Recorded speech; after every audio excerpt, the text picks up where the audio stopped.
Magandang umaga sa ating lahat mga kaibigan. Nag-umpisa na pala ako ng paggawa ng aking kulungan ng baboy.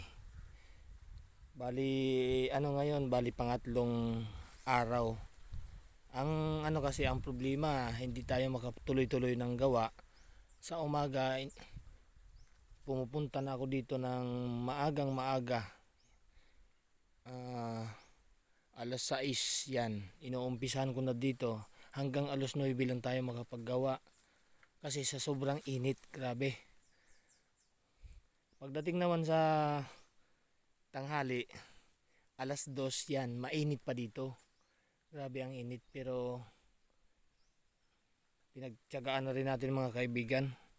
Ito yung naitayo ko na yung mga poste. Tsaka naibalay ko na rin yung taas. Tumigil lang ako ngayon, bumaba ako ngayon dahil sa sobrang init nga. Sobrang init.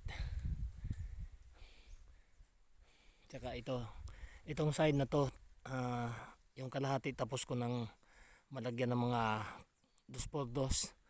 Yung kabilaan lang tsaka yung diretso. Mamayang hapon pagka sana hindi na masyadong mainit mamayang alas 2 para matapos ko na yan. Pag naumpisan ko mamaya alas 2 kasi pagkabit lang naman ng mga 2x2 yan. Tsaka yung dun sa taas, mabilis na yan. Kaya matatapos ko mamaya yan.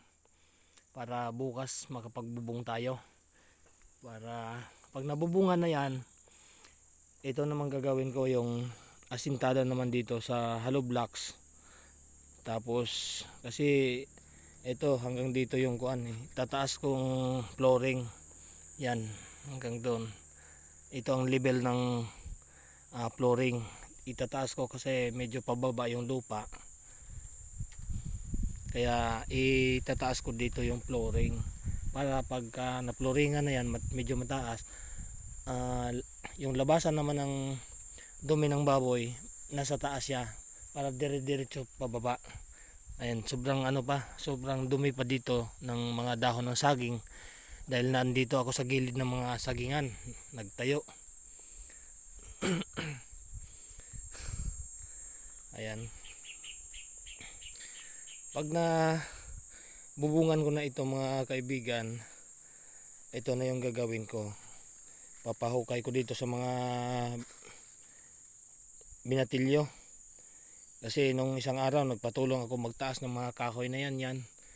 Kasi hindi ko kayang taas yan, mabigat din yan. Yung mga kahoy na yan, tsaka alalay ng paghawak para maipurma ko yung bubong. Ito. Pag na pag na hukaya na yan, i-hollow blocks ko na yan. Asintadahan ko na yan.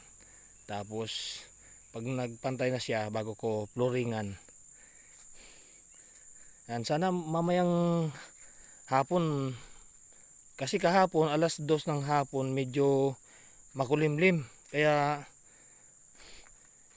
sana matapos ko sana yung bubong na yan, yung pagkakabit ng mga 2x2 na yan, kung hindi ako kinulang sa kahoy. Ito na naman, kinulang na naman ako sa kahoy kaya hindi ko natapos kahapon. Tapos ngayong umaga pag dating ko, dumiretso ako dun sa bilihan ng kahoy. Dun sa Barangay Tala. Yan.